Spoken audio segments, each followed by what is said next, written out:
আমাদের প্রভু এক এক নবীর উম্মত, জীবন বিধান ঐশী বাণী কোরআন। আমাদের প্রভু এক এক নবীর উম্মত, জীবন বিধান ঐশী বাণী কোরআন। তবে কেন এক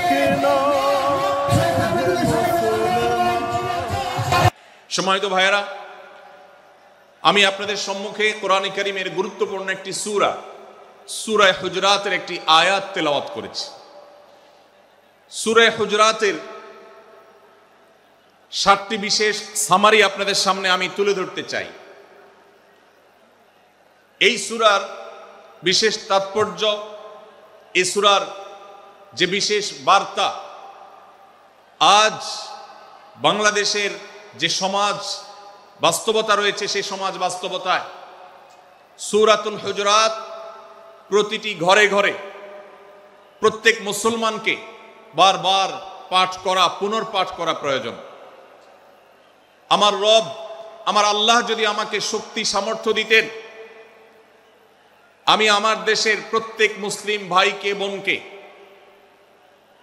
হাত জোড় করে অনুরোধ করে, অনুনয় বিনয় করে সূরাতুল হুজরাতের শুরু থেকে শেষ পর্যন্ত যে 18টি আয়াত রয়েছে, এই 18 আয়াতে ঐতিহাসিক যে 7টি বিশেষ বার্তা রয়েছে, সে বার্তাগুলো গ্রহণ করবার উদ্দেশ্যে বারবার অর্থ সহকারে সূরাতুল হুজরাত বুঝে বুঝে পড়া, এর তাফসীর দেখার, এর সামারিকে বারবার জানার জন্য আমি অনুরোধ করতাম।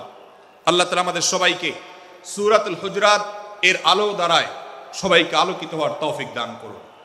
আমি যে সূরার সামারি আপনাদেরকে বলতে যাচ্ছি, যে সূরাকে সামনে রেখে আজকের এই ঐতিহাসিক মাহফিলে কোরআনে কারীমের দেওয়া 7টি বার্তা দিতে চাইছি, সেই সূরার নাম হলো সূরাতুল হুজরাত। এই সূরা কোরআনে কারীমের 26তম পারায় অবস্থিত এবং এই সূরা কোরআনে কারীমের সূরার যে সিরিয়াল, সেই সূরার সিরিয়ালে 49তম সূরা। এই সূরার আয়াত সংখ্যা হলো 18। এই সূরার প্রথম থেকে পঞ্চম আয়াত পর্যন্ত, প্রথম এই 5টি আয়াতে আল্লাহ রাব্বুল আলামিন তার প্রিয় নবী মুহাম্মদ মুস্তাফা সাল্লাল্লাহু আলাইহি ওয়াসাল্লাম, সবাই দুরূদ পড়ি, সাল্লাল্লাহু আলাইহি ওয়াসাল্লাম, প্রিয় নবীজির নাম শুনলে দুরূদ পাঠ করতে হয়, তার জন্য দোয়া করতে হয়। কারণ আল্লাহর হাবিব সাল্লাল্লাহু আলাইহি ওয়াসাল্লাম তার সমগ্র জীবনকে যে কষ্টের মধ্যে পার করেছেন, তার সমগ্র জীবনকে উৎসর্গ করেছেন, তা আপনার আমার হেদায়েতের জন্য, গোটা বিশ্ব মানবতার মুক্তির প্রয়োজনে। যিনি তার জীবনকে, যৌবনকে শেষ করে দিয়েছেন, তার সমগ্র জীবনে কখনো ভোগ, উপভোগ এটিকে কখনো তিনি প্রশ্রয় দেননি, প্রাধান্য দেননি। দিনাতিপাত করেছেন অত্যন্ত কষ্টের সাথে, শত সহস্র বাধার সম্মুখীন হয়েছেন, শুধুমাত্র কিয়ামত পর্যন্ত আগত সকল মুসলিম নরনারীর কাছে যেন কোরআনের বার্তা পৌঁছে যায়, সবাই যেন হেদায়েত প্রাপ্ত হয়ে যায়, সবাই যেন মুক্তি প্রাপ্ত হয়ে যায়, সবাই যেন জান্নাতি হয়ে যায়, সবাই যেন জাহান্নাম থেকে মুক্তি লাভ করে, এই উদ্দেশ্যে তার সমগ্র জীবনকে তিনি উৎসর্গ করেছেন। আমাদের হেদায়েতের জন্য, আমাদের কল্যাণের পথে আহ্বানের জন্য, আমাদের জান্নাতে নেওয়ার জন্য, যার সমগ্র জীবনে কখনো ভোগ উপভোগকে প্রশ্রয় দেননি, কষ্টে নিপতিত হয়েছেন।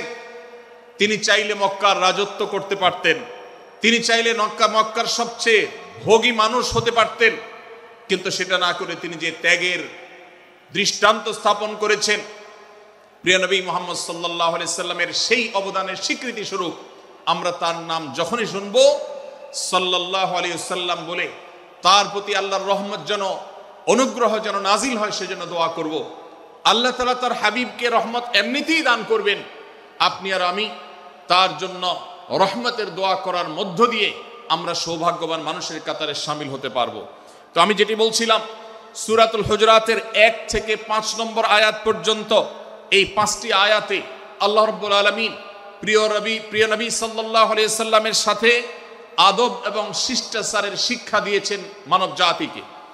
এবং আল্লাহ রাব্বুল আলামিন ঈমানদারদেরকে পরম মায়ার সাথে ডেকে ইয়া আইয়ুহাল্লাযীনা আমানু, হে ঈমানদারগণ, এই ডাকে আল্লাহ তাআলা ডেকে বলেছেন লা তুকাদ্দিমু বাইনা ইয়াদাইল্লাহি ওয়া রাসূলিহি, তোমরা আল্লাহ এবং তার রাসূলের সামনে আগ বেড়ে কোনো কথা বলবে না, আগ বেড়ে কোনো কাজ করবে না।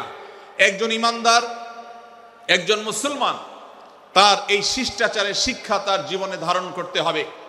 যখনই আল্লাহ কোনো কথা বলেছেন, আল্লাহ রাসূল সাল্লাল্লাহু আলাইহি সাল্লাম কোনো কথা বলেছেন, এটি নিশ্চিত হতে পারবো আমরা, তখন একজন ঈমানদার আর কখনো সেটার উপর কোনো কথা বলবে না, আগ বেড়ে কোনো কিছু করবে না, কোনো প্রকার সীমা লঙ্ঘন করবে না।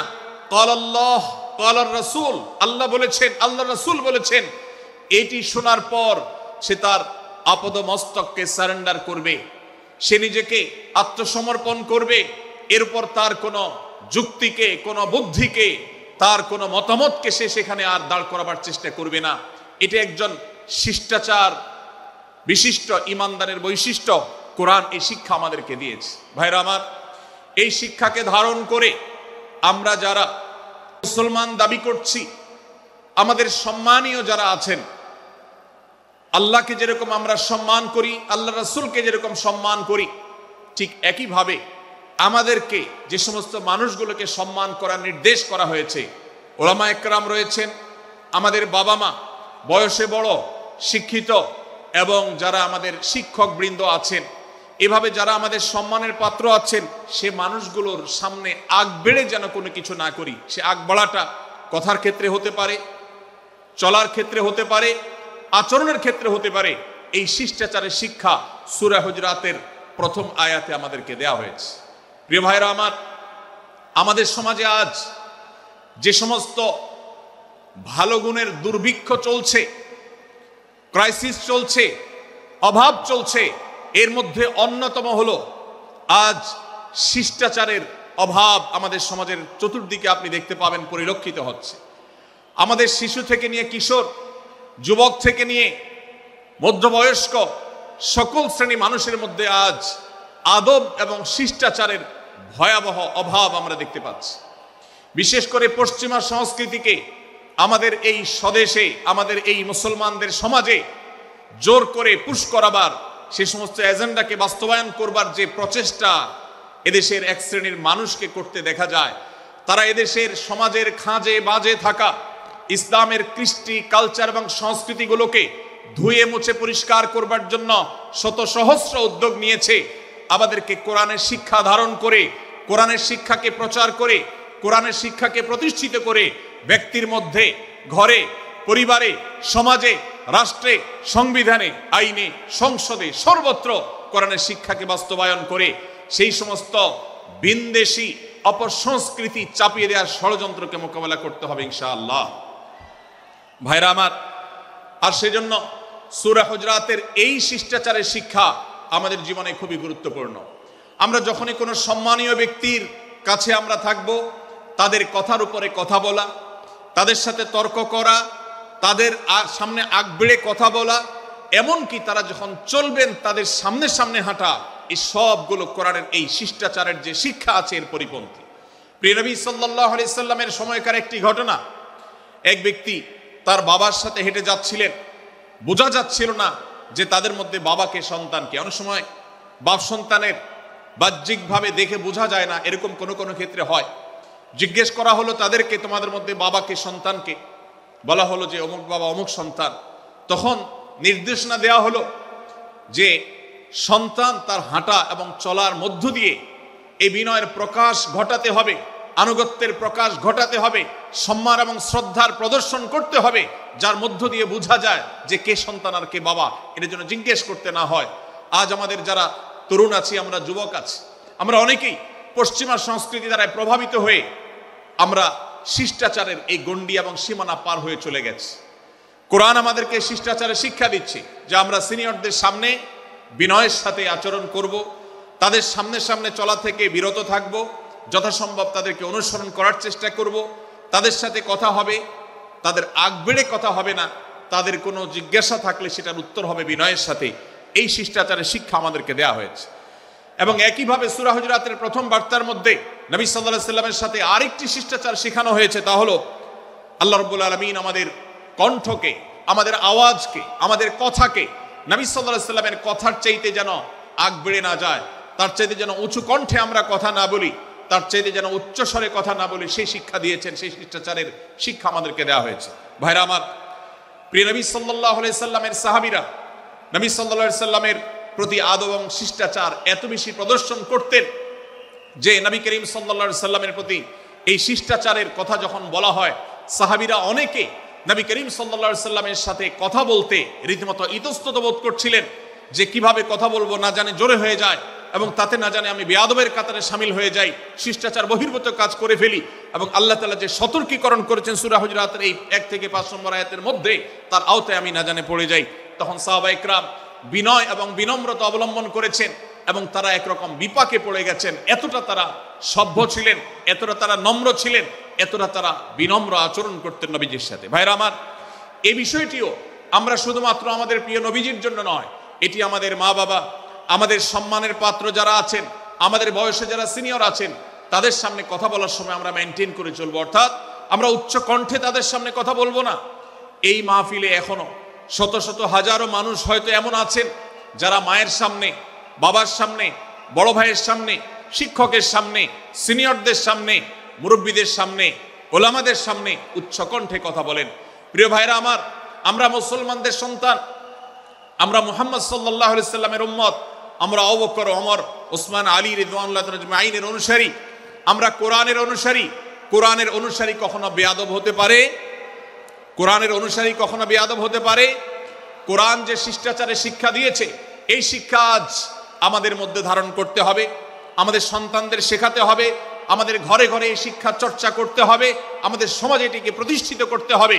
পশ্চিমা সংস্কৃতির যে ছোবল, সে ছোবল আমাদের সন্তানদেরকে আজকাল অনেক ক্ষেত্রে বেয়াদবে পরিণত করছে, তাদের অনেক সময় শিষ্টাচার থেকে বের করে দিচ্ছে। তারা কখনো স্বাধীনতার নামে, কখনো মত প্রকাশের নামে, কখনো বিভিন্ন নামে তারা কিন্তু হারিয়ে যাচ্ছে। আজকের এই বাস্তবতাকে উপলব্ধি করে সূরা হুজুরাতের 1 থেকে 5 নম্বর আয়াত এর শিক্ষাকে আমাদের মধ্যে ধারণ করতে হবে। আল্লাহ তাআলা আমাদের সবাইকে সেই তৌফিক দান করুন। ভাইরা আমার, সূরা হুজুরাতের প্রথম বার্তা প্রিয় নবী সাল্লাল্লাহু আলাইহি সাল্লামের সাথে শিষ্টাচার, আল্লাহ এবং তার রাসূলের সামনে, আল্লাহ এবং তার রাসূলের সামনে আগ বেড়ে কোনো কথা না বলা, আগ বেড়ে কোনো আচরণ না করা, এটা তার প্রতি শিষ্টাচারের অংশ। এবং আল্লাহ রাসূলের সামনে উচ্চ কণ্ঠে জোরে কথা না বলা, এটাও তার প্রতি শিষ্টাচারের অংশ। আল্লাহ তাআলা আমাদেরকে এই শিষ্টাচার আমাদের জীবনের প্রত্যেকটা পদে পদে ধারণ করার তৌফিক দান করুন, বলুন আমিন। ভাইরা আমার, সূরা হুজুরাতের দ্বিতীয় যে শিক্ষা, সেই শিক্ষাটা বর্ণিত হয়েছে এই সূরার 6 থেকে 8 নম্বর আয়াত। 6 থেকে 8 নম্বর এই আয়াতের মধ্যে আল্লাহ রাব্বুল আলামিন আমাদেরকে দ্বিতীয় শিক্ষা দিয়েছেন, ঈমানদার কখনো কোনো কথা বলার আগে সেই কথা সত্য কিনা, বাস্তব কিনা সেটি যাচাই বাছাই না করে বলবে না। ঈমানদার কখনো গুজবে কান দিবে না। ঈমানদার কখনো শোনা কথার উপরে ভিত্তি করে কোনো সিদ্ধান্ত গ্রহণ করবে না। এই শিক্ষাটাও আজকের বাস্তবতার আলোকে আমাদের সমাজের জন্য অত্যন্ত গুরুত্বপূর্ণ এবং প্রয়োজনীয়। প্রিয় ভাইরা আমার, আমাদের চতুর্পাশে যদি আমরা তাকাই, আমরা দেখতে পাবো সোশ্যাল মিডিয়াতে, ফেসবুকে আজকাল কোনো তথ্য উপাত্ত পেলে সেটার পরখ করা ছাড়া, যাচাই বাছাই করা ছাড়া, সত্য অসত্য নিরূপণ করা ছাড়া আমরা অনেকে সেটার প্রচার প্রচারণায় নেমে যাই। আমরা অনেকে সেটার শেয়ার দেওয়া শুরু করে দিই। আমরা অনেকে এটার উপর ভিত্তি করে অনেককে নিন্দা মন্দ করা শুরু করে দেই। এমনকি আজ আমরা যেই জায়গায় দাঁড়িয়ে আছি, বাংলাদেশের যে সামাজিক বাস্তবতা, সেই বাস্তবতার আলোকে বলা যায় অনেক সময় অনেক ব্যক্তিকে সমাজে মিডিয়ার মাধ্যমে নানাভাবে হয়রানি করে তাকে খারাপ মানুষ হিসাবে, কালপ্রিট হিসাবে দেখানো হয়, অথচ তার দোষ, যে সমস্ত দোষের কথা তাকে বলা হয়, যে সমস্ত দোষে তাকে দোষী বানানো হয়, সে সমস্ত দোষ থেকে তিনি শত সহস্র গুণ পবিত্র এবং পরিচ্ছন্ন। ভাইরা আমার, আজকের এই বাস্তবতায় আমাদেরকে বিশেষ করে লক্ষ্য রাখতে হবে যে আমরা যেই কোনো মূল্যে যেই কোনো ভাবে যেন কোনো প্রকার গুজবে কান না দেই, আমরা যেন গুজব থেকে বেঁচে থাকি। আল্লাহ তাআলা আমাদেরকে তৌফিক দান করুন। 6 থেকে 8 নম্বর আয়াত যদি আপনি পাঠ করেন সূরা হুজুরাতের, আপনি দেখতে পাবেন সেখানে আল্লাহ রাব্বুল আলামিন ঈমানদারদেরকে যেই কোনো সংবাদ, যে কোনো তথ্য, বিশেষ করে অনির্ভরযোগ্য সূত্র থেকে যখন পাবে, ফাসিক থেকে যখন শুনবে, যার ভিতরে আল্লাহর ভয় নাই সেরকম মানুষ থেকে যখন পাবে, সেই সংবাদ তথ্য উপাত্ত যাচাই করা ছাড়া সেই সংবাদ যেন বলে না বেড়ায়। আপনি শহরে যান কিংবা গ্রামে, শিক্ষিত দেখুন কিংবা অশিক্ষিত, সর্বশ্রেণীর মানুষের মধ্যে আজ এই ব্যাধি দেখতে পাবেন চরম আকার ধারণ করেছে। কারোর ব্যাপারে কোনো নেগেটিভ কথা শুনেছেন, কোনো মন্দ কথা শুনেছেন, সে কথার প্রচার প্রচারণা শুরু করে দেন। সেটা কি সঠিক কিনা, সেটা কি সত্য কিনা, সেটা কি যথার্থ কিনা, সেটা কোনো প্রপাগান্ডা কিনা, সেটা কোনো মিথ্যাচার কিনা, সেটা কোনো গুজব কিনা, এটা যাচাই করার প্রয়োজন অনুভব করে না। অথচ আমরা সেই মুহাম্মদ সাল্লাল্লাহু আলাইহি সাল্লামের উম্মত, যে মুহাম্মদ সাল্লাল্লাহু আলাইহি সাল্লাম আমাদেরকে সতর্ক করেছেন, কাফা বিল মারই কাযিবান আন ইউহাদ্দিসা বিকুল্লি মা সামিআ, কোন ব্যক্তি যা শুনে সেটাই যদি বলে বেড়ায়, তথ্য উপাত্ত যাচাই না করে, সেটাকে ভালো করে যাচাই বাছাই না করে, সেটাকে অনুসন্ধান না করে, সত্য সত্য নিরূপণ করবার চেষ্টা না করে, তাহলে সে মিথ্যাবাদী হওয়ার জন্য যথেষ্ট। এজন্য আজকের এই মাহফিল থেকে আমরা অঙ্গীকার করে যাব, আজকের এই মাহফিল থেকে আমরা নিয়ত করে যাব, এই মজলিসে বসে এই মুহূর্তে নিজে নিজে সংকল্প করব, আমার জীবনে সোশ্যাল মিডিয়া কিংবা ফেসবুকে, ইউটিউবে অথবা অফলাইনে আমার বাস্তব জীবনে আমি কখনো কোনো মানুষ সম্পর্কে যে কোনো তথ্য উপাত্ত পেয়ে ভুল কোনো ধারণা, মন্দ কোনো ধারণা কারো প্রতি পোষণ করব না। কোনো তথ্য উপাত্ত যদি পাই, কোনো সংবাদ যদি পাই অনির্ভরযোগ্য সূত্রে, তাহলে সেক্ষেত্রে সেটা যাচাই বাছাই করা ছাড়া আমি সেটাকে বিশ্বাস করতে যাব না। এটাই হলো আমাদের ঈমানের দাবি। ভাইরা আমার, একজন ঈমানদার এতটা সরল হবে না যে যা শুনবে সে সেটাকে বিশ্বাস করে বসবে। একজন ঈমানদার এতটা বাস্তবতা থেকে দূরে থাকবে না যে তিনি তার পাওয়া কোনো সংবাদকে অনুসন্ধান করবে না। আল্লাহ তাআলা আমাদের সবাইকে সূরা হুজুরাতের এই দ্বিতীয় শিক্ষাটাকে আমাদের জীবনে ভালো করে ধারণ করার তৌফিক দান করুন। আল্লাহ বলেছেন, ইয়া আইয়ুহাল্লাযীনা আমানু, হে ঈমানদারেরা, ইন জাআকুম ফাসিকুম বিনাবাইন ফাতাবায়ানু, তোমাদের কাছে কোনো ফাসিক, যার মধ্যে আল্লাহর ভয় নেই, এরকম কোন মানুষ যদি কোন সংবাদ উপস্থাপন করে,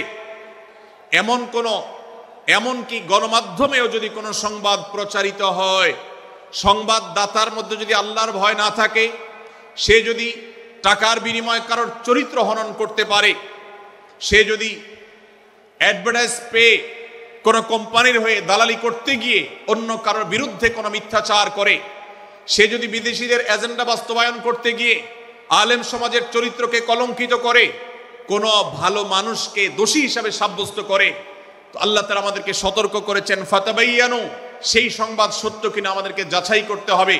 আন তুসিবু কওমান বিজাহালাহ ফাতুসবিহু আলা মা ফাআলতুম নাদিমিন, যদি আমরা যাচাই বাছাই না করে যা শুনি সেটাকে বিশ্বাস করতে থাকি, তাহলে আমরা এক সময় লজ্জিত হতে হবে, অনুতপ্ত হতে হবে আমাদের এই ভুল অবস্থানের কারণে। এজন্য ভাইরা, আজকের এই মাহফিল থেকে আমরা প্রতিশ্রুতি নিজের সঙ্গে নিজে দিয়ে যাব যে আমরা কখনো কোনো তথ্য উপাত্ত পেলে, কোনো সংবাদ পেলে, সেটাকে বিশেষ করে কারোর চরিত্র সম্পর্কিত যদি হয়, কারোর সম্পর্কে নেগেটিভ যদি হয়, তাহলে সেটাকে বিশ্বাস করবার আগে ভালো করে অনুসন্ধান করব। যতক্ষণ আমি নিশ্চিত না হব ততক্ষণ পর্যন্ত সেটার প্রচার করব না। আল্লাহ তাআলা আমাদের সবাইকে কোরআনের এই শিক্ষাটাও আমাদের জীবনে ধারণ করবার তৌফিক দান করুন। ভাইরা আমার, তৃতীয় যে শিক্ষা সূরা হুজুরাতের, সেটি হলো আল্লাহ রাব্বুল আলামিন সূরা হুজুরাতের 9 এবং 10 নম্বর আয়াতে ঈমানদারদের মধ্যে যদি কখনো মতভিন্নতা, মতপার্থক্য, যে এটা যদি মারামারিতে পরিণত হয়, ঈমানদারদের মধ্যে যদি কখনো দুই পক্ষ গন্ডগোল এবং ফাসাদের মধ্যে লিপ্ত হয়ে যাওয়ার মতো দৃশ্যের অবতারণা হয়, তাহলে আমরা যেন আমাদের মুসলমান ভাইদের ঘর পোড়ার মধ্যে আলু পোড়া দিতে না যাই।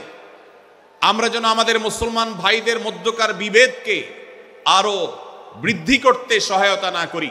আমরা যেন মীমাংসার পথ অবলম্বন করি। আমরা যেন তাদের মধ্যকার সম্পর্কের যে অবনতি হয়েছে সেটাকে দূর করবার চেষ্টা করি। আল্লাহ রাব্বুল আলামিন এই নির্দেশ দিতে গিয়ে বলেছেন, ওয়া ইন তাইফাতানি মিনাল মুমিনিনা ইকতাতালু, যদি ঈমানদারদের দুটি দল, দুটি গ্রুপ নিজেদের মধ্যে মারামারিতে লিপ্ত হয়ে যায়, ফাসলিহু বাইনাহুমা, তাহলে তোমরা সেই বিবাদমান দুটি দলকে মীমাংসা করবার চেষ্টা করবে। আজ আমাদের মধ্যে এরকম বহু বিষয়কে কেন্দ্র করে মুসলমানদের মধ্যে অনেক সময় মুখোমুখি অবস্থান আমরা দেখতে পাই, যা দুর্ভাগ্যজনক, যা হওয়ার কথা ছিল না। এমনকি জাগতিক বিষয়ে যেমন হয়, ধর্মের নামে, ইসলামের নামে আজ আমরা হাজার হাজার টুকরা হয়েছি। আজ গোটা বিশ্বে আমাদের মুসলমানদের যে অবস্থান দুর্বল হয়েছে, এর অন্যতম প্রধান কারণ হলো আমাদের অনৈক্য। আমরা যদি আজ আহলে কিবলা, আহলে সুন্নাহ ওয়াল জামাআতের অনুসারীরা নানান মত এবং পথের অনুসারী হওয়া সত্ত্বেও, নানান থট এবং পন্থার অনুসারী হওয়া সত্ত্বেও, আমরা যদি মৌলিক বিষয়গুলোর উপর সবাই ঐক্যবদ্ধ থাকতাম, আমরা যদি আল্লাহ তাআলার দেওয়া ইত্তিহাদ মাল ইখতিলাফ, বৈচিত্র্যময় ঐক্য, বিভিন্ন বিষয়ে মতভিন্ন থাকা সত্ত্বেও মৌলিক বিষয়ে ঐক্যমতে আমরা যদি থাকতে পারতাম, আমাদের মধ্যে যদি মুসলিম ভ্রাতৃত্ববোধ থাকতো, আমাদের মধ্যে যদি বলয় ভিত্তিক যে দেয়াল আর প্রাচীরগুলো আছে সেগুলো যদি না থাকতো, তাহলে আজ বাংলাদেশের বাস্তবতা হলো, বাংলাদেশে আল্লাহর কোরআন, আল্লাহ রাসূল সাল্লাল্লাহু আলাইহি ওয়াসাল্লামের হাদিসের আলোকে বাংলাদেশ আজ অটোমেটিক পরিচালিত হতো, ঠিক কিনা বলেন? আমরা যদি আজ ঐক্যবদ্ধ থাকতাম, তাহলে এদেশের হাতে গোনা যাবে এরকম স্বল্প সংখ্যক নাস্তিকেরা, ইসলাম এবং মুসলমানদের শত্রুরা, তারা আমাদেরকে নিয়ে তারা আজ যে খেলা খেলছে, আমাদেরকে যে তারা শাসন করছে, আমাদেরকে যে তারা তাদের অধীনস্থ করে রাখছে, আমাদের উপরে যে আজ ভিনদেশি কালচার চাপিয়ে দিচ্ছে, আমাদের উপরে তারা যে আজ কর্তৃত্ব করছে, আমাদেরকে আজ টুকরা টুকরা করছে, এই দুঃসাহস তারা কোনোদিন দেখাতে পারতো না যদি আমরা ঐক্যবদ্ধ থাকতাম। ভাইরা আমার, এই জন্য আমরা সব বিষয়ে সবাই একমত হব না। আজকের এই মাহফিলে যত মানুষ এসেছেন সবাই সব বিষয়ে একমত নন। এমনকি আজকের এই মাহফিল কর্তৃপক্ষ যে আয়োজন করছেন 3 দিন ব্যাপী, এই মাহফিলে আপনারা দেখেছেন এখানে কওমি এবং আলিয়া উভয় জায়গা থেকে বক্তা নির্বাচন করা হয়েছে, অসাধারণ সমন্বয় করা হয়েছে। এটি একটি ঐক্যের বার্তা। আমরা আশা করব মাঠ পর্যায়ে আমরা যারা কাজ করব, আমরা প্রত্যেকে আমাদের অন্য মতের, ভিন্ন মতের যে সমস্ত মুসলমান ভাইরা আছেন, তার সাথে আপনার কোনো থটগত মত পার্থক্য থাকতে পারে, চিন্তাগত কোনো ভিন্ন মত থাকতে পারে, কিন্তু দিন শেষে তিনি আপনার মুসলমান ভাই। তার আল্লাহ আর আপনার আল্লাহ এক, তার রাসূল এবং আপনার রাসূল এক, তার কেবলা এবং আপনার কেবলা এক, তার কোরআন আর আপনার কোরআন এক, তার নামাজ আর আপনার নামাজ এক, তার রোজা আর আপনার রোজা এক, তার যাকাত এবং আপনার যাকাত এক, তার সাথে আপনার মোটা এবং মৌলিক বিষয়ে কোনো মত পার্থক্য নাই। অতএব ছোটখাটো বিষয়কে কেন্দ্র করে আপনি যদি তাকে আপনার প্রতিপক্ষ মনে করেন, আপনি যদি তাকে আপনার শত্রু মনে করেন, এটা হবে আপনার ইসলামের জন্য, আপনার জন্য, এদেশের মুসলমানদের জন্য সবচেয়ে বড় ভুল। ভাইরা আমার, হারদুই হযরত আশরাফ আলী থানভী রহমতুল্লাহ আলাইহির সর্বশেষ খলিফা আবরাল হক সাহেব রহমতুল্লাহ আলাইহি বলতেন, दीन के हर काम करने वालों को रफीक समझो, फरीक ना समझो। যারাই আল্লাহর দ্বীনকে বুলন্দ করবার জন্য, যারাই আল্লাহর দ্বীনকে সেবা দেওয়ার জন্য, খেদমত করার জন্য কাজ করছে, তার পদ্ধতি তোমার থেকে ভিন্নতর হতে পারে, তাকে তুমি তোমার বন্ধু মনে করো, সহযাত্রী মনে করো, পথযাত্রী মনে করো, সহযোদ্ধা মনে করো, তোমার প্রতিপক্ষ মনে করবে না। প্রিয় ভাইরা আমার, আজ বাংলাদেশে ইসলাম যতটা পিছিয়ে আছে তার প্রধান কারণ হলো আমাদের অনৈক্য। আজ আমরা যদি আমাদের মধ্যকার যে সমস্ত দেয়াল এবং প্রাচীরগুলো, অদৃশ্য প্রাচীরগুলো উঠে আছে, যেগুলো আমাদের মুসলিম ভ্রাতৃত্বকে ভেঙে খান খান করে দিয়েছে, টুকরো টুকরো করে দিয়েছে, যদি আজ আমরা সে সমস্ত অদৃশ্য প্রাচীরগুলো দূরে সরাতে পারতাম, আমার ভিন্ন মতের ভাইকে যদি আমার ভাই মনে করতে পারতাম, তার যদি আমি কল্যাণকামী হতে পারতাম, আল্লাহর কোরআনের ঘোষণা অনুযায়ী এই মুসলমানদের ঐক্যবদ্ধ শক্তিকে দমাবার শক্তি পৃথিবীর কারোর নাই, কারোর নাই, কারোর নাই। আজ আমার ভাইয়েরা ফিলিস্তিনে মার খাচ্ছে, যদি আজ গোটা বিশ্বের মুসলমানরা আমরা ফিলিস্তিনে মুসলমানদের উদ্ধারের ব্যাপারে ঐক্যবদ্ধ থাকতাম, ফিলিস্তিনে মুসলমানের দিকে চোখ তুলে তাকাবার শক্তি বিশ্বের কোনো কাফেরদের থাকতো না। আজ যদি আমরা আমাদের মুসলমান নির্যাতিত ভাইদের ব্যাপারে সারা বিশ্বের মুসলমানরা ঐক্যবদ্ধ অবস্থান গ্রহণ করতে পারতাম, মুসলমানের দিকে চোখ তুলে তাকাবার শক্তি বিশ্বের কোনো কারোর থাকতো না। ভাইরা আমার, গোটা বিশ্বে ঐক্য প্রতিষ্ঠা করা আপনার আমার মতো সাধারণ মানুষের দ্বারা হয়তো সম্ভবপর হবে না, কিন্তু আমরা যারা মাঠ পর্যায়ে কাজ করছি, আমি আপনাদেরকে করজোড় করে অনুরোধ করতে চাই। আমি জানি আপনার এলাকাতে, আপনার মহল্লাতে আপনার সাথে অন্য মুসলমান ভাইদের অনেক ক্ষেত্রে মতভিন্নতা আছে। সেটা রাজনৈতিক দৃষ্টিভঙ্গির ক্ষেত্রে হতে পারে, সেটা ধর্মীয় থট এবং মানহাজ মাযহাব মাসলাকগতভাবে হতে পারে, সেটা অন্য কোনো ইস্যুভিত্তিক মত পার্থক্য হতে পারে। আল্লাহর জন্য, আল্লাহর ওয়াস্তে, আল্লাহর ওই আয়াতকে মেনে আমল করার চেষ্টা করি আমরা। আল্লাহ বলেছেন, ওয়া'তাসিমু বিহাবলিল্লাহি জামিআন ওয়া লা তাফাররাকু, তোমরা আল্লাহর রশিকে সবাই ঐক্যবদ্ধভাবে আঁকড়ে করে ধরো, ঐক্যবদ্ধভাবে আল্লাহর রশিকে আঁকড়ে ধরো, তোমরা পরস্পর বিচ্ছিন্ন হয়ে যেও না। আমরা অনেক ফরজের কথা শুনেছি, নামাজ রোজা ফরজ আমরা জানি, বাবা মার প্রতি সদ্ব্যবহার করার ফরজের কথা আমরা জানি, আত্মীয়তার সাথে সুসম্পর্ক, আত্মীয়তার বন্ধন রক্ষার কথা আমরা জানি, ফরজ হওয়ার কথা জানি, কিন্তু মুসলমানদের ঐক্যবদ্ধ থাকতে হবে এই ফরজের কথা আমরা অনেকেই জানি না। ভাইরা আমার, মুসলমানদেরকে আল্লাহ রাব্বুল আলামিন ঐক্যবদ্ধ থাকার নির্দেশ দিয়েছেন।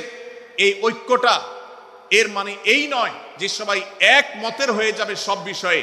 বিভিন্ন বিষয়ে আমাদের মধ্যে মত পার্থক্য থাকবে, তারপরে আমরা একে অন্যের সহযোদ্ধা হব, সহযাত্রী হব, আমরা একে অন্যের কল্যাণকামী হব, একে অন্যের ভালো চাইব।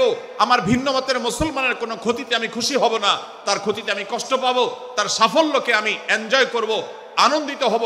এটা যদি করতে না পারি তো আমি কখনো খালেস এবং সাচ্চা মুসলমান হতে পারলাম না। আল্লাহ তাআলা আমাদের অন্তরগুলোকে উদার করে দিন, ব্রড করে দিন, প্রশস্ত করে দিন, বড় করে দিন, উম্মার ঐক্যের প্রয়াসী হওয়ার তৌফিক দান করুন বলুন আমিন। ভাইরা আমার, আমরা মহল্লায় মহল্লায়, এলাকায় এলাকায়, মসজিদে মসজিদে, আমাদের নিজস্ব বলয়ে, নিজস্ব অঙ্গনে আমরা চেষ্টা করব ভিন্ন ভিন্ন মতের মুসলিম ভাইকেও আমার ভাই হিসাবে আঁকড়ে ধরার, আপন করার। ডক্টর খন্দকার আব্দুল্লাহ জাহাঙ্গীর রাহিমাহুল্লাহ এই অঞ্চলের সন্তান। তিনি বলতেন, বেদাতে লিপ্ত কোনো মুসলমান, তার ব্যাপারেও আমি মনে করি আমার ভাই ভুলের মধ্যে আছেন, তার ব্যাপারে আমার মায়া মমতা কাজ করে, আমি তার কল্যাণকামী, তাকে আমার ভাই মনে করি। ঠিক একইভাবে আমার কোনো মুসলমান ভাইয়ের সাথে যদি আমার ভিন্ন মতের কারণে আমার মনে হয় যে তিনি ভুল পথে আছেন, তারপর তাকে আমি শত্রু ভাববো না, তার অকল্যাণ আমি চাইবো না।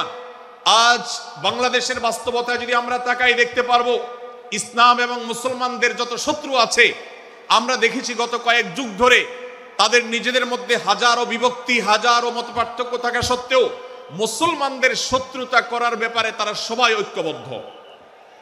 অথচ আমরা মুসলমানরা, আমাদের আল্লাহ, আমাদের রাসূল, আমাদের কোরআন, আমাদের কিবলা, আমাদের সবকিছু এক হওয়া সত্ত্বেও ছোটখাটো বিষয়কে নিয়ে আমরা আমাদের মধ্যকার বিভেদের প্রাচীরগুলোকে দাঁড় করিয়ে রেখেছি, যার কারণে আমরা গোটা বিশ্বে যেমন মার খাচ্ছি, আমাদের এই প্রিয় মাতৃভূমিতেও আমরা সংখ্যায় সবচেয়ে বেশি হয়েও আমরা কালচারালি মাইনরিটি হয়ে আছি, সংস্কৃতিতে আমরা সংখ্যালঘু হয়ে আছি।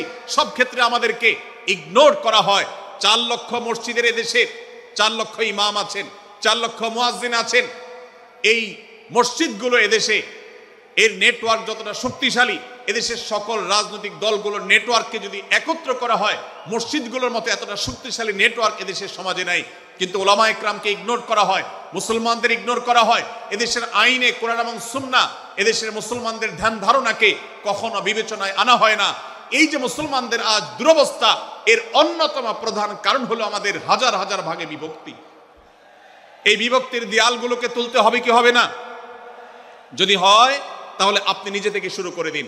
আপনি যেই মতই লালন করেন না কেন, আপনার ভিন্ন মতের মুসলমানকে আপনি ভাই মনে করবেন, তার সাথে বুক মিলাতে আপনার কষ্ট হবে না, তার সাথে বসতে আপনার অসুবিধা হবে না। ভিন্ন মতের আলেম, এক মতের আলেম আরেক মতের আলেমের সাথে বসতে অসুবিধা হবে না।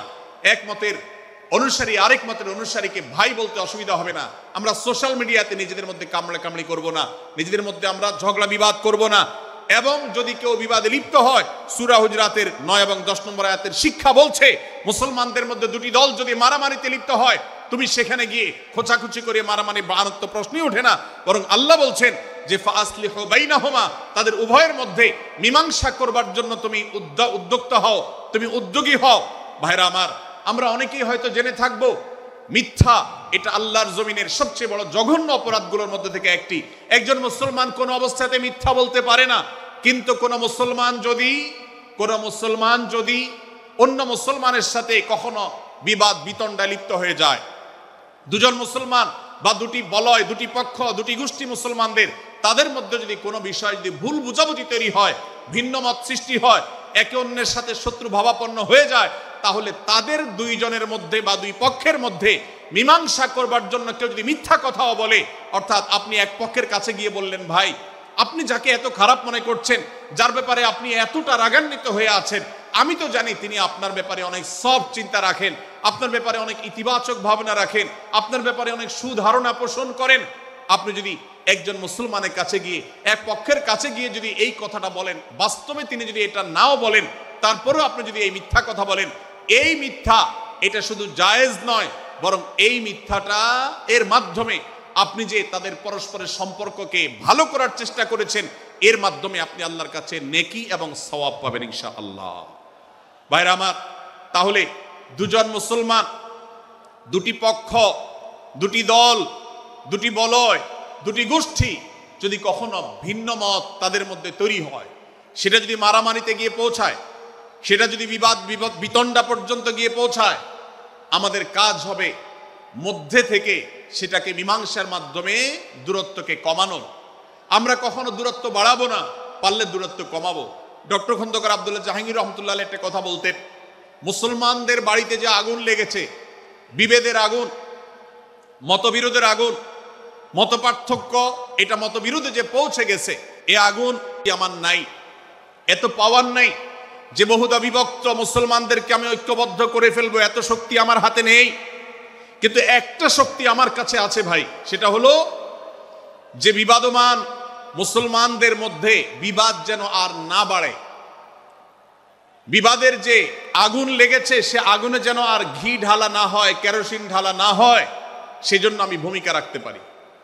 আমি আপনাদেরকে বিনয়ের সাথে অনুরোধ করতে চাই, যত বিষয় নিয়ে আমাদের মুসলমানদের পরস্পরের মত পার্থক্য আছে, হতে পারে সেটা মাসআলা নিয়ে, হতে পারে সেটা রাজনৈতিক অবস্থানকে কেন্দ্র করে, হতে পারে অন্য কোনো বিষয়কে কেন্দ্র করে, আল্লাহর ওয়াস্তে আপনি বিভেদ মিটাতে পারেন আর না পারেন, বিভেদ যেন না বাড়ে সেজন্য আপনি অবস্থান গ্রহণ করবেন, বিভেদ বাড়ার ক্ষেত্রে কোনো ভূমিকা পালন করবেন না, এবং সব সময় উম্মার ঐক্য প্রয়াস চাইবেন, প্রয়াস চালাবেন, উম্মার ঐক্য চেষ্টা করবেন। আল্লাহর কাছে আপনি যে দোয়াগুলো করেন, এর মধ্যে একটা দোয়া যেন এটাও থাকে, হে আল্লাহ, আমরা বহুদা বিভক্ত হয়ে গেছি, আমরা টুকরা টুকরা হয়ে গেছি, যার কারণে তোমার ভাষ্য অনুযায়ী ফাতাফশালু ওয়া তাযহাবা রিহুকুম, আজ আমাদের শক্তি শেষ হয়ে গেছে, আমরা দুর্বল হয়ে গেছি। আজ বাংলাদেশের বাস্তবতা যদি আমরা বলি, যে দেশের 90-95 ভাগ মানুষ মুসলমান, সে দেশে আজ হাতে গোনা কিছু নাস্তিক, কিছু ইসলাম বিদ্বেষী, মুসলমান বিদ্বেষীরা, তারা আমাদেরকে আজ উঠা বসা করায়, তারা আমাদের আইন নির্ধারণ করে, তারা আমাদের শাসক নির্ধারণ করে, তারা আমাদের সব বিষয়গুলোকে নির্ধারণ করে দেয়। আমাদের সন্তানরা পাঠ্যপুস্তকে কি পড়বে সেটাও ইসলাম বিদ্বেষীরাই ঠিক করে দেয়। ভাইরা আমার, এই অবস্থার যদি পরিবর্তন চাই, তাহলে আমাদের মধ্যকার দূরত্বগুলো কমাতে হবে। এজন্য আপনার দোয়ার মধ্যে আল্লাহর কাছে নিবেদন করুন, আল্লাহ আপনি আমাদের মধ্যকার বিভেদগুলো কমিয়ে দিন, আল্লাহ আমাদের ওলামাদেরকে ঐক্যবদ্ধ করে দিন, আল্লাহ আমাদেরকে ইত্তেহাদ মাল ইখতিলাফ, বৈচিত্র্যময় ঐক্য, মতভিন্ন থাকা সত্ত্বেও মৌলিক বিষয় ঐক্যবদ্ধ হওয়ার তৌফিক দান করুন। সীসাঢালা প্রাচীরের মতো আমাদেরকে কাঁধে কাঁধ মিলিয়ে আল্লাহ এবং তার রাসূল সাল্লাল্লাহু আলাইহি সাল্লামের আদেশ নিষেধকে ব্যক্তি, সমাজ, পরিবার, রাষ্ট্রে সর্বত্র বাস্তবায়নের জন্য কাজ করার তৌফিক দান করুন। আমরা আমাদের দোয়ার মধ্যে মুসলমানদের ঐক্যের জন্য দোয়া করব তো ইনশাআল্লাহ। আল্লাহ তাআলা আমাদেরকে সেই তৌফিক দান করুন। ভাইরা আমার, তাহলে সূরা হুজুরাতের তৃতীয় শিক্ষা বলছিলাম, 9 থেকে 10 নম্বর আয়াতে আল্লাহ রাব্বুল আলামিন মুসলমানদের মধ্যে যদি কখনো বিবাদ বিতণ্ডা, মারামারি, হানাহানি সৃষ্টি হয়, তাহলে সেটিকে মীমাংসা করবার কথা বলেছেন। অতএব যদি কোনো স্বামী স্ত্রীর মধ্যেও কখনো মনোমালিন্য তৈরি হয়, আপনার যদি সেখানে ভূমিকা রাখবার সুযোগ থাকে, আপনি চেষ্টা করবেন উভয়ের মধ্যে দূরত্বটা কমাবার জন্য। আমরা অনেকে আজকাল নামাজ কালাম পড়ি, রোজা রাখি, দাড়ি রাখি, অনেক ভালো ভালো কথা বলি, অথচ দুজনের মধ্যে গন্ডগোল লাগলো, আমরা সেখানে এক পক্ষ হয়ে আরেক পক্ষকে আমরা খেপিয়ে তুলি। পারলে অনেকে চগলখড়ি করেন, প্রত্যেক পক্ষের কাছে গিয়ে অপর পক্ষের ব্যাপারে মিথ্যা কথা বলে তাদের মধ্যে ভেজাল কারো বাড়িয়ে দেন। এই জন্য নবী সাল্লাল্লাহু আলাইহি ওয়াসাল্লামের ঐতিহাসিক হাদিস রয়েছে, লা ইয়াদখুলুল জান্নাতা নাম্মাম, যে ব্যক্তি চগলখড়ি করে, দুজনের মধ্যকার গন্ডগোল ফাসাদ বৃদ্ধিতে যে ব্যক্তি ভূমিকা রাখে, ভেজাল লাগায়, এই চগলখোর কখনো জান্নাতে যাবে না। আমাদের অনেকেরই এই দুঃস্বভাব আছে, এই খারাপ চরিত্র আছে। সূরা হুজুরাত, এই জন্য আমাদের আজকের যে সমাজ বাস্তবতা আছে, আমাদের যে ব্যাধি আছে ব্যক্তিগত পর্যায়ে, আমাদের পরিবারের সমাজের সর্বত্র যে ব্যাধিগুলো ছেয়ে গেছে, সূরা হুজুরাতের প্রতিটি আয়াত যেন সেই ব্যাধির সবচেয়ে বড় মহৌষধ, সেটার জন্য সবচেয়ে বড় প্রতিষেধক, সেটার জন্য সবচেয়ে বড় সমাধান। এই জন্য আমি বলেছি শুরুতে, আমার যদি আল্লাহ শক্তি সামর্থ্য দিতেন, প্রত্যেক মুসলমানের হাতে পায়ে ধরে সূরা হুজুরাতের 18টি আয়াত, প্রত্যেকটি আয়াত আমি আমার মুসলমান ভাইদেরকে বলতাম, বারবার পড়ুন, বারবার পাঠ করুন, বোঝার চেষ্টা করুন, জীবনকে পরিবর্তন করুন। এদেশে নামাজি মুসলমান আপনি কম বেশি পাবেন, এদেশে রোজাদার মুসলমান কম বেশি পাবেন, এদেশে হজ আদায়কারী মুসলমান কম বেশি পাবেন, এদেশে তাসবিহরত মুসলমান কম বেশি পাবেন, কিন্তু এদেশে আচার আচরণ, কাজ কারবার, আখলাক এবং বান্দার হক এবং অধিকার, অন্যের অধিকার সংশ্লিষ্ট বিষয়ে সচেতন মুসলমান আপনি খুব বেশি পাবেন না। আর এই জন্যই আমাদের জান্নাতের পথে অনেক বড় অন্তরায় হয়ে আছে। আজ আমাদের চরিত্রগুলো নষ্ট হয়ে গেছে। আমরা নামে মুসলমান, আমরা চগলখড়ি করি, আমরা নামে মুসলমান, দুজনের মধ্যে গন্ডগোল সৃষ্টি করে দেই। গন্ডগোল আগে থেকে সৃষ্টি থাকলে সেটাকে বাড়াবার চেষ্টা করি। আমরা নামে মুসলমান, আমাদের শিষ্টাচার নাই, আদব নাই, লেহাজ নাই। এই জন্য সূরা হুজুরাতের প্রতিটি আয়াত আমাদেরকে শিক্ষা দেয়। আল্লাহ তাআলা আমাদের সকলকে এই শিক্ষাগুলো আজকের এই মাহফিল থেকে আমাদের বুকের ভেতরে পরম যত্ন সহকারে নিয়ে যাওয়ার এবং আমাদের জীবনকে পরিবর্তন করার তৌফিক দান করুন। ভাইরা আমার, তৃতীয় এই শিক্ষাটি শেষ করে আমি বলতে চাচ্ছি, চতুর্থ আয়াতে আল্লাহ রাব্বুল আলামিন আমাদেরকে বলেছেন, আমরা যেন কেউ কাউকে নিয়ে বিদ্রূপ না করি, ব্যঙ্গ না করি, কেউ কাউকে যেন বাজে নামে না ডাকি, কেউ যেন কাউকে খোঁচাখুচি না করি, কেউ যেন কারোর নাম বিকৃত করে তাকে না ডাকি। ভাইরা আমার, এই আয়াতটি আমি শুরুতে তেলাওয়াত করেছি। আল্লাহ বলেছেন, ইয়া আইয়ুহাল্লাযীনা আমানু লা ইয়াসখার কওমুম মিন কওমিন আসা আন ইয়াকুনু খায়রাম মিনহুম।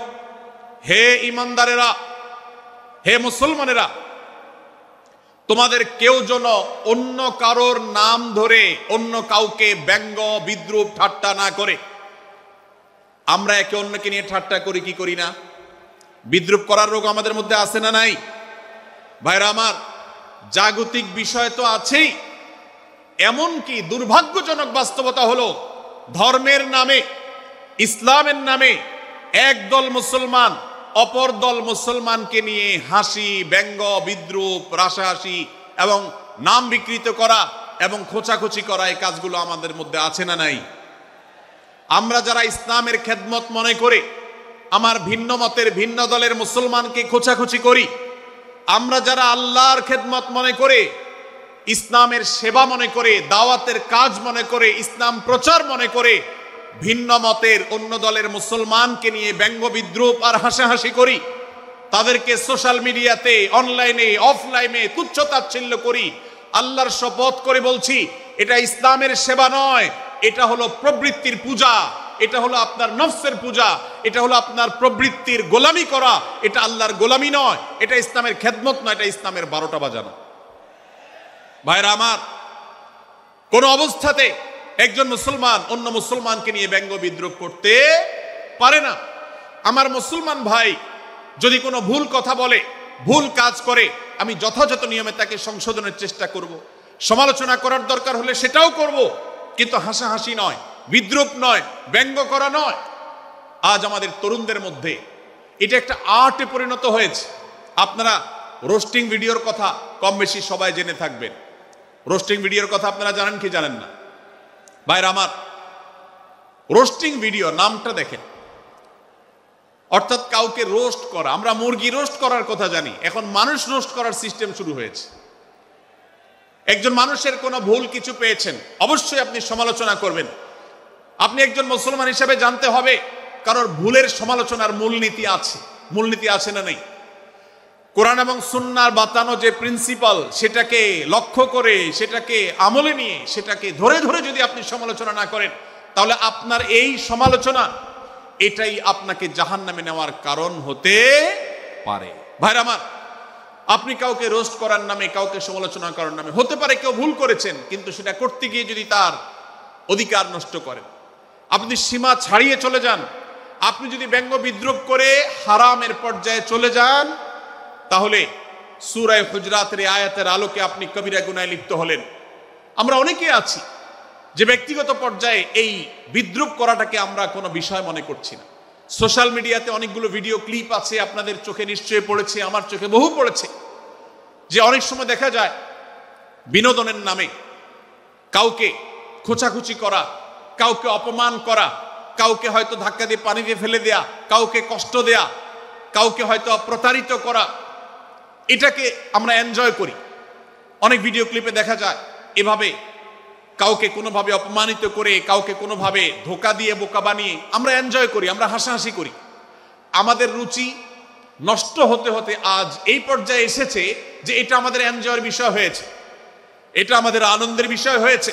ভাইরা আমার, সূরা হুজরাতের এই আয়াত অর্থাৎ 11 নম্বর আয়াত, এই আয়াত বলছে আমাদের জন্য কোন মুসলমানকে, কোন মানুষকে ব্যঙ্গ বিদ্রুপ করা হারাম। কোন মুসলমানকে ব্যঙ্গ বিদ্রুপ করা কি হারাম। অতএব আপনি রসিকতা করে যদি কারোর সাথে ব্যঙ্গ বিদ্রুপ করেন এবং সেটা যদি তার মনে কষ্ট হওয়ার কারণ হয়, তিনি যদি সমাজের মানুষের কাছে হেয় প্রতিপন্ন হন, তাহলে ইসলামী শরীয়তের দৃষ্টিকোণ থেকে সারা বিশ্বের সমস্ত উলামাদের ঐক্যমতে সেটা হারাম। আমরা চুরি করা হারাম জানি, আমরা ডাকাতি করা হারাম জানি, আমরা মাদক সেবন করা হারাম জানি, আমরা নামাজ ত্যাগ করা হারাম জানি। এই সমস্ত হারাম থেকে আমরা অনেকেই বেঁচে থাকি, কিন্তু আমি আমার মুসলমান ভাইয়ের চরিত্র হনন করছি, শুধুমাত্র সাধারণ জীবনযাত্রার ক্ষেত্রে করছি তা নয়, এমনকি ধর্মের নামে, ইসলাম প্রচারের নামে, দাওয়াতের নামে আমরা আমাদের প্রতিপক্ষ মুসলমান ভাইকে নিয়ে অনেক সময় ব্যঙ্গ বিদ্রুপ করি, হাসাহাসি করি, তাকে ছোট করি, তাচ্ছিল্য করি, হেয় করি, তার সম্মানহানি করি। আমরা জানি না আমাদের প্রিয় নবী সাল্লাল্লাহু আলাইহি ওয়াসাল্লাম এর একটা হাদিস আমাদের সামনে রয়েছে, সহিহ মুসলিমে বর্ণিত হয়েছে। নবী করিম সাল্লাল্লাহু আলাইহি ওয়াসাল্লামের এই হাদিস আজ সবচেয়ে অসহায় হাদিস। অসহায় হাদিস এই জন্য বললাম যে আজকের এই হাদিসের উপরে কেউ আমল করে না, এই হাদিসটাকে কেউ পাত্তা দেয় না, এই হাদিসকে কেউ গুরুত্ব দেয় না, অথচ এই হাদিস প্রত্যেক মুসলমানের বুকে বুকে ঝুলিয়ে রাখা দরকার। এই হাদিস আমাদের ঘরে ঘরে ঝুলানো দরকার, এই হাদিস আমাদের অফিসগুলোতে শোভা পাওয়া দরকার, এই হাদিস আমাদের জীবনে বাস্তবায়ন হওয়া দরকার। নবী করিম সাল্লাল্লাহু আলাইহি ওয়াসাল্লাম সেই হাদিস বর্ণনা করেছেন। আবু হুরায়রা রাদিয়াল্লাহু তাআলা আনহু তিনি বলেছেন, লা তাহাসাদু, লা তাহাসাদু, হে মুসলমানরা, তোমরা কেউ কাউকে কখনো হিংসা করবে না, কেউ কাউকে হিংসা করবে না। আমাদের মধ্যে হিংসা আছে না নাই? হিংসা আছে না নাই? আমরা একে অন্যকে হিংসা করি।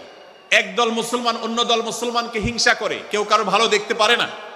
ভাইরা আমার, আল্লাহ নবী বলেছেন, লা তাহাসাদু, তোমরা একে অন্যকে হিংসা করো না। ওয়ালা তানাজাসু, কেনা বেচা করতে গিয়ে কেউ কাউকে ধোঁকা দিও না, প্রতারণা করো না। ওয়ালা তাবাগাদু, তোমরা একে অন্যের সাথে শত্রুতা বিদ্বেষ পোষণ করবে না। ওয়ালা তাদাবারু, তোমাদের কেউ যেন কারোর পেছনে লেগে না থাকে, কাউকে অবজ্ঞা যেন না করে। ওয়ালা ইয়াবি আহাদুকুম আলা বাই'i আখিহি, এবং তোমাদের কেউ যেন আরেকজনের কেনাবেচার উপরে সেখানে ইন্টারফেয়ার করে সে যেন সেখানে কোনো প্রকার ক্ষতিগ্রস্ত কাউকে না করে। ওয়াকুনু ইবাদাল্লাহি ইখওয়ানা, হে মুসলমানরা, তোমরা আল্লাহর বান্দা, ভাই ভাই হয়ে থাকো। তোমাদের মধ্যে মতপার্থক্য থাকুক, দলগত মতপার্থক্য, অবস্থানগত মতপার্থক্য, থটগত মতপার্থক্য, মাযহাব মাসলাবগত মতপার্থক্য থাকুক, কিন্তু তোমরা আল্লাহর বান্দা, ভাই ভাই হয়ে থাকো। এক দলের মুসলমানকে আল্লাহ তাআলা ভাই ভাই হতে বলেন নাই, এক গ্রুপের মুসলমানকে আল্লাহ ভাই ভাই হতে বলেন নাই, এক বলয়ের মুসলমানকে আল্লাহ ভাই ভাই হতে বলেন নাই, নিজ দলের মুসলমানের সাথে আল্লাহ ভাই ভাই থাকতে বলেন নাই। আল্লাহ বলেছেন সকল মুসলমানদের সাথে ভাই ভাই হয়ে থাকার জন্য, ভ্রাতৃত্বের বন্ধনে থাকার জন্য। এইজন্য আল্লাহ নবী সাল্লাল্লাহু আলাইহি ওয়াসাল্লাম সে নির্দেশ করেছেন। আল্লাহ নবী সাল্লাল্লাহু আলাইহি ওয়াসাল্লাম আরো বলেছেন, আল মুসলিমু আখুল মুসলিম, মুসলমান মুসলমানের ভাই, লা ইয়াজলিমুহু ওয়ালা ইয়াখযুলুহু, কোন মুসলমান কোন মুসলমানকে জুলুম করতে পারে না, তার আইল ঠেলতে পারে না, তার জমি দখল করতে পারে না, তার অধিকার নষ্ট করতে পারে না, তাকে কথা দিয়ে অত্যাচার করতে পারে না। ওয়ালা ইয়াখযুলুহু, তাকে অপমানিত করতে পারে না, লাঞ্ছিত করতে পারে না। ওয়ালা ইয়াকরিবুহু, তার সাথে মিথ্যা বলতে পারে না। ওয়ালা ইয়াহকিরুহু, তাকে তাচ্ছিল্য করতে পারে না। আত্তাকওয়া হাহুনা, আত্তাকওয়া হাহুনা, আত্তাকওয়া হাহুনা। নবীজি তিনবার নিজের বুকের দিকে তাকিয়ে দেখিয়েছেন, তাকওয়া এখানে, তাকওয়া এখানে, তাকওয়া এখানে। আমাদের অন্তরকে ভালো করতে হবে, সমস্ত মুসলমানদের জন্য উদার হতে হবে, কলিজাকে বড় করতে হবে, মনটাকে ব্রড করতে হবে, প্রশস্ত করতে হবে, অন্য মুসলমানকে ভাই মনে করতে হবে। কোনো ভিন্ন মতের মুসলমানের সাথে শত্রুতা পোষণ করা যাবে না। ভাইরা আমার, অতএব এই হাদিসকে সামনে রেখে এই হাদিসের শেষ অংশে নবী সাল্লাল্লাহু আলাইহি ওয়াসাল্লাম বলেছেন, আল মুসলিমু কুল্লুল মুসলিমি আলাল মুসলিমি হারামুন দমুহু ওয়া মালুহু ওয়া ইরদুহু। এক মুসলমানের জন্য অন্য মুসলমানের তিনটি জিনিসকে আল্লাহ তাআলা হারাম করে দিয়েছেন। কোন মুসলমানের রক্ত এটা প্রবাহিত করা, কাউকে হত্যা করা যেরকম হারাম, কোন মুসলমানের সম্পদ অন্যায়ভাবে আপনি ভোগ করবেন, দখল করবেন, মেরে দিবেন, এটা হারাম। ঠিক একইভাবে কোন মুসলমানের সম্মান নষ্ট করবেন, ইজ্জত নষ্ট করবেন, সম্ভ্রম নষ্ট করবেন, অপমান করবেন, এটাকে আল্লাহ তাআলা হারাম করেছেন। আল্লাহ তাআলা আমাদের সবাইকে অন্য মুসলমানদের ব্যাপারে এরকম দায়িত্বশীল ভূমিকা রাখার তৌফিক দান করুন, বলুন আমিন। ভাইরা আমার, সূরা হুজরাতের 4 নম্বর আয়াতের শিক্ষাকে ধারণ করে আমরা কারোর প্রতি বিজ্ঞ ব্যঙ্গাত্মক আচরণ করব না। অনেক মুসলমান আছেন অন্য মুসলমানদের নাম ধরে ধরে বিদ্রুপ ব্যঙ্গ করেন, নাম বিকৃত করেন। অনেক সময় আমরা রসিকতা করেও আমাদের অনেকের নাম বিকৃত করি। আল্লাহ সুবহানাহু ওয়া তাআলা এটাকে হারাম করেছেন। এমনকি নবী সাল্লাল্লাহু আলাইহি ওয়াসাল্লাম বলেছেন, লা তাকুল লিকাসিরিন ইয়া কাসিরু। কোন খাটো বা বেটে মানুষকে হে বেটে, হে খাটো এরকম বলে ডেকো না। নবী সাল্লাল্লাহু আলাইহি ওয়াসাল্লাম বলেছেন, এভাবে ডাকলে তিনি অপমানিত হন। আল্লাহ তাকে এভাবে সৃষ্টি করেছেন। আমরা অনেক সময় দেখা যায় একে অন্যকে খোঁচা মারতে গিয়ে তার গায়ের রং কালো হলে, তিনি দেখতে আকারে ছোট হলে তাকে আমরা ব্যঙ্গ করি, বিদ্রুপ করি, তাকে আমরা তাচ্ছিল্য করি, তাকে আমরা অপমান করি, তাকে আমরা অপদস্থ করি। ভাইরা আমার, এটা আমাদের জন্য হারাম। আমি আবারও বলছি, চুরি হারাম আমরা জানি, ডাকাতি হারাম আমরা জানি, আমরা অন্যান্য হারামের কথা জানি, কিন্তু এই যে এক মুসলমান অন্য মুসলমানের অধিকার নষ্ট করা হারাম, এটা আমরা জানি না। এক মুসলমান অন্য মুসলমানের নাম বিকৃত করা হারাম, এটা আমরা জানি না। এই ব্যাপারেও আমরা দেখেছি যে আমরা যারা ইসলামের দাওয়াতের কথা বলি, কোরআন হাদিসের কথা বলি, তারাও দেখা যায় সোশ্যাল মিডিয়াতে, ফেসবুকে একদল মুসলমান অন্য দলে মুসলমানদেরকে নানা বাজে উক্তি দিয়ে ডাকাডাকি করে, বিকৃত নামে ডাকে, বিকৃত উপাধি দেয়, খারাপ কথা বলে, অমুকের দালাল তমুকের দালাল ইত্যাদি ধারণা করে কথা বলে। এই কাজগুলো হারাম, এগুলো আমরা কখনো করব না। 5 নম্বর যে শিক্ষা আছে সূরা হুজুরাতে, সেটা হলো 12 নম্বর আয়াতে আল্লাহ রাব্বুল আলামিন এখানে কুধারণা করাকে হারাম করেছেন, মন্দ ধারণা করতে আল্লাহ তাআলা নিষেধ করেছেন, এবং গীবত করতে, পেছনে লাগতে নিষেধ করেছেন। ভাইরা আমার, এই একটি আয়াত অর্থাৎ সূরা হুজুরাতের 12 নম্বর আয়াত, এই আয়াতটির শিক্ষা ধারণ করে যদি আমরা আমাদেরকে শুধরাতে পারি, সংশোধন করতে পারি, তাহলে ইসলামের মেইন যে কাজগুলো আছে, ঈমানকে বিশুদ্ধ করা এবং শিরক মুক্ত ঈমান আনা, 5 ওয়াক্ত নামাজ পড়ার পর, বান্দার হক আদায়ের পর, এই আয়াতটির পর আমল করলে আপনার জান্নাতে যাওয়ার সবচেয়ে বড় বাধা দূর হয়ে যাবে ইনশাআল্লাহ। ভাইরা আমার, যে আয়াতে আল্লাহ তাআলা আমাদেরকে কারো প্রতি মন্দ ধারণা করতে নিষেধ করেছেন, গীবত করতে নিষেধ করেছেন, কারো পেছনে লাগালাই করতে নিষেধ করেছেন, সে আয়াতে আল্লাহ রাব্বুল আলামিন বলেছেন, ইয়া আইয়ুহাল্লাযীনা আমানু ইজতানিবু কাসীরাম মিনায-যন্ন। হে ঈমানদারেরা, হে মুসলমানরা, তোমরা কারোর প্রতি ধারণা, মন্দ ধারণা তোমরা করো না, এটা থেকে বিরত থাকো। অনেক ধারণা অর্থাৎ মন্দ ধারণা, এটা গুনাহ, এটা থেকে বিরত থাকো। ইন্না বা'দায-যন্নি ইসম। কারণ কিছু কিছু ধারণা অর্থাৎ যেগুলো মানুষের সম্পর্কে কোনো তথ্য উপাত্ত ছাড়া নিছক ধারণা প্রসূত মন্দ ধারণা করা হয়, সেগুলো গুনাহের কারণ, সেগুলো অপরাধের কারণ, সেগুলো কবিরা গুনাহ, সেগুলো পাপাচার, সেগুলো আল্লাহর অসন্তুষ্টির কারণ, সেগুলো আল্লাহর অবাধ্যতার কারণ। এজন্য ভাই, কারোর প্রতি মন্দ ধারণা করা যাবে না।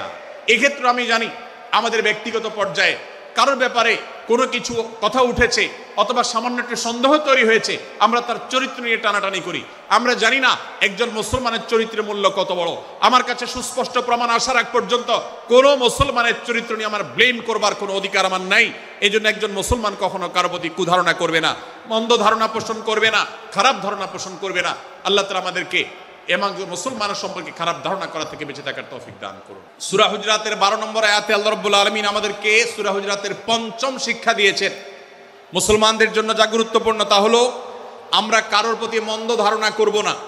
এই ক্ষেত্রে ডক্টর আব্দুল্লাহ জাহাঙ্গীর রাহিমাহুল্লাহর একটা উক্তি আমার মনে পড়ে। তিনি বলেছেন যে আজ আমাদের যারা ধর্ম চর্চা করি, আমরা যারা নিজেদেরকে প্র্যাকটিসিং মুসলমান মনে করি, আমাদের সবচেয়ে, হুজুরদের সবচেয়ে পছন্দের গুনাহ হলো মন্দ ধারণা করা, অন্যের ব্যাপারে খারাপ ধারণা করা।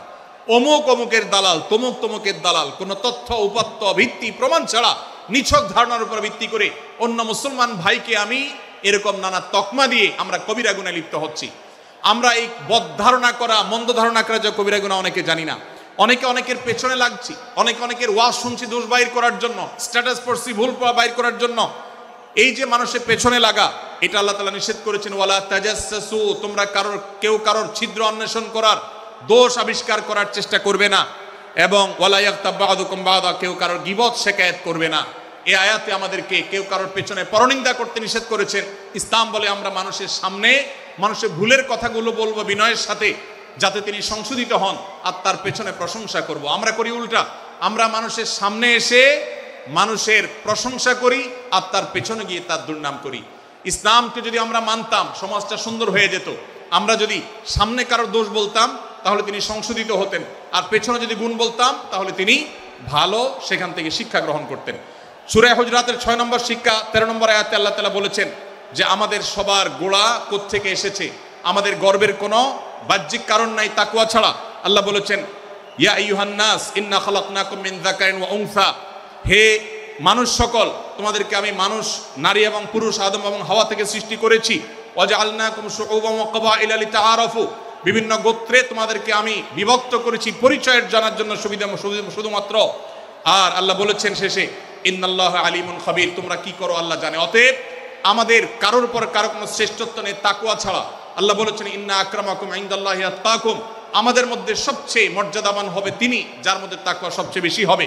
আমাদের কোনো বংশগত গৌরব, কোনো অঞ্চলগত গৌরব, অন্য কোনো গৌরব আমাদের থাকবে না, শুধু তাকওয়ার গৌরব আমাদের থাকতে পারে। সেটাও গর্ব, নিষিদ্ধ গর্ব বা অহংকারের মতো নয়, বরং সেটা আমাদের বিনয়ের জায়গা। সর্বশেষ 7 নম্বর যে শিক্ষা সূরা হুজরাতের রয়েছে, সেটা 14 থেকে 18 নম্বর আয়াতে আল্লাহ তাআলা ঈমান এবং ইসলামের চিহ্ন উল্লেখ করেছেন। যে 6টা শিক্ষা উল্লেখ করা হয়েছে, এর আলোকে মুসলমানকে, মুনাফিককে সেটা নিরূপণ হবে। এই জন্য আল্লাহ তাআলা শেষে এটি উল্লেখ করেছেন। এই 7টি শিক্ষাকে ধারণ করে আমরা আমাদেরকে ভালো মুসলমান হিসেবে গড়ে তোলার চেষ্টা করব, আমাদের জীবনকে সাজাবার চেষ্টা করব। আল্লাহ তাআলা আমাদের সবাইকে তৌফিক দান করুন। আমি আবারও এক নজরে বলে শেষ করছি, সূরা হুজরাত কোরআনে কারীমের 26তম পারার একটি সূরা, 49 নম্বর সূরা, কোরআনের 18টি আয়াতের আছে। 1 থেকে 5 নম্বর আয়াত পর্যন্ত আল্লাহ রাসূলের সাথে আদব লেহাজ বজায় রাখা, শিষ্টাচার মেনটেন করা, এবং সম্মানীয় ব্যক্তিদের সাথেও এখান থেকে আমরা শিক্ষা নিয়ে আদব লেহাজ বজায় রাখা, তাদের সামনে আগ বেড়ে কথা না বলা, আগ বেড়ে কাজ না করা, উচ্চকণ্ঠে কথা না বলাই শিক্ষা আল্লাহ দিয়েছেন। দ্বিতীয়ত, আমাদেরকে কোনো সংবাদ, বিশেষ করে অনির্ভরযোগ্য তথ্যের সংবাদ শুনে আমাদেরকে কারোর ব্যাপারে ধারণা করার আগে আল্লাহ তাআলা আমাদেরকে যাচাই করার শিক্ষা দিয়েছেন। আমরা যেন গুজবে, আমরা যেন ধারণা প্রসূত কোনো তথ্যে আমরা যেন কান না দেই, সে শিক্ষা আল্লাহ আমাদেরকে দিয়েছেন। এটি 6 থেকে 8 নম্বর আয়াতে, 9 থেকে 10 নম্বর আয়াতে আল্লাহ তাআলা মুসলমানদের 2 গ্রুপের মধ্যে গন্ডগোল দেখা দিলে মীমাংসা করতে বলেছেন, এবং 4 নম্বর শিক্ষা 11 নম্বর আয়াতে বিদ্রুপ করতে নিষেধ করেছেন আল্লাহ তাআলা, কারণ নাম ধরে ব্যঙ্গ করাকে হারাম করা হয়েছে। এবং 5 নম্বর শিক্ষা 12 নম্বর আয়াতে আল্লাহ তাআলা দিয়েছেন, কারোর প্রতি মন্দ ধারণা করা যাবে না, কারোর পেছনে লাগা যাবে না, এবং কারোর মন্দ নামে কাউকে ডাকা যাবে না, কারোর সমালোচনা তার পেছনে করা যাবে না, এগুলোকে হারাম করা হয়েছে। 6 নম্বর শিক্ষা 13 নম্বর আয়াতে আল্লাহ বলেছেন, আমাদের সবার মধ্যে কারোর কোনো শ্রেষ্ঠত্ব নাই তাকওয়া ছাড়া। যার তাকওয়া যত বেশি, আল্লাহ ভীতি যত বেশি, তিনি আল্লাহর কাছে তত শ্রেষ্ঠ এবং সেরা। 7 নম্বর সর্বশেষ শিক্ষা হলো 14 থেকে 18 নম্বর আয়াতে আল্লাহ রাব্বুল আলামিন ঈমানদারদের আলামত, মুনাফিকদের আলামত উল্লেখ করেছেন। সেখান থেকে শিক্ষা নিয়ে আমরা আমাদের ঈমানকে পরখ করার চেষ্টা করব, আমাদের আমলকে পরখ করার চেষ্টা করব।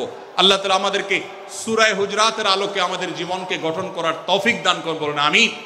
আল্লাহ তাআলা আমাদের সবাইকে আজকের এই তাফসীর কোরআন মাহফিল থেকে সূরা হুজরাতের এই 7টি শিক্ষাকে ধারণ করে ভালো মুসলমান, যে মুসলমান সম্পর্কে নবীজি বলেছেন আল মুসলিমু আখুল মুসলিম, মুসলমান মুসলমানের ভাই। যে হাদিসে নবীজি বলেছেন যে আল মুসলিমু মান সালিমাল মুসলিমুনা মিন লিসানি ওয়া ইয়াদি, মুসলমান সে যার হাত আর মুখ দ্বারা অন্য কোনো মুসলমান কষ্ট পায় না, নিরাপদে থাকে। আমরা আমাদের সমাজকে শান্তিপূর্ণ, সুশৃঙ্খল রাখতে হলে আমাদেরকে মুসলমান হতে হবে, ভালো মানুষ হতে হবে। আমাদের হাত মুখ দ্বারা কেউ কষ্ট পাবে না, কারোর হক নষ্ট করব না, কারোর অধিকার নষ্ট করব না, কারোর কষ্টের কারণ হবে না, কাউকে আঘাত করব না, কাউকে গালি দিব না, কারোর কোনো প্রকার অধিকার খর্ব করব না, জুলুম করব না। আল্লাহ তাআলা আমাদের সবাইকে কোরআন এবং হাদিস যে মুসলিমের চিত্র অঙ্কন করেছে, কোরআন এবং হাদিসে মুসলিমের যে রূপরেখা বর্ণনা করেছে, কোরআন এবং হাদিসে যে আদর্শ মুসলমানের চিত্র উপস্থাপন করেছে। আল্লাহ আমাকে, আপনাকে, আমাদের সবাইকে সেই মুসলমান হওয়ার তৌফিক দান করুন, বলুন আমিন। ভাইরা আমার, আমরা মুসলমানরা যদি কোরআন হাদিসের আলোকের সে আদর্শ মুসলমান হতে পারি, বিশ্বের মানচিত্র পরিবর্তন হতে সময় লাগবে না, বাংলাদেশের পরিস্থিতি পরিবর্তন হতে সময় লাগবে না। তবে সব কিছুর আগে আমাদেরকে বদলাতে হবে, আমাদেরকে মুসলমান হতে হবে, কোরআন এবং হাদিসের বাস্তব অনুসারী হতে হবে। প্রকৃত কোরআন হাদিসের অনুসারী হতে পারলেই ইনশাআল্লাহ ইসলামের জয় হবে, কোরআন হাদিসের বিজয় হবে, মুসলমানদের বিজয় হবে, মুসলমানদের দুর্দিনের পরিবর্তন আসবে। আমরা বিশ্ববাসীকে দেখাতে পারবো আমরা সবচেয়ে আদর্শবাদী, আমরা বিশ্বের মানবতার সবচেয়ে বড় আমরা অনুসারী এবং মানবতাকে সবচেয়ে বেশি প্রতিষ্ঠাকারী। আল্লাহ তাআলা আমাদের সবাইকে, বিশ্ব মানবতাকে, আমাদের ইসলামের সৌন্দর্যকে আমাদের ব্যক্তি জীবনে চর্চা করার মধ্য দিয়ে, পরিবার এবং সমাজে চর্চা করার মধ্য দিয়ে ইসলামের সৌন্দর্যকে আল্লাহ তাআলা তুলে ধরার তৌফিক দান করুন।